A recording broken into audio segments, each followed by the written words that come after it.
oldum. Oysa belki sen sadece suydun. मुझे यकीन नहीं हो रहा। Ve duruldum.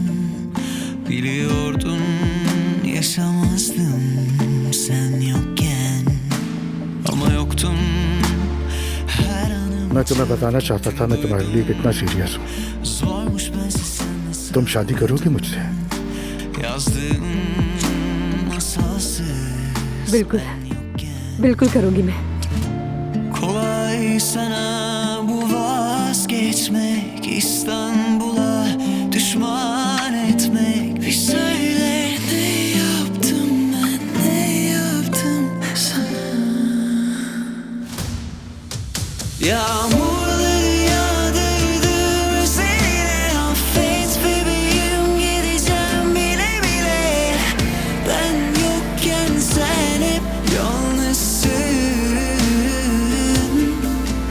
Yağmurları yağdırdım üzerine, affet bebeğim, gideceğim bile bile. Ben yokken sen hep यकीनन सब कुछ आसान होता अगर आप तलाक ले लेते। yalnızsın. बहुत शुक्रिया, बहुत खूबसूरत है ये। जब तक मेरी तलाक नहीं हो जाती हम दीनी निकाह कर लेते हैं। Yalnızsın. दीनी निकाह मतलब?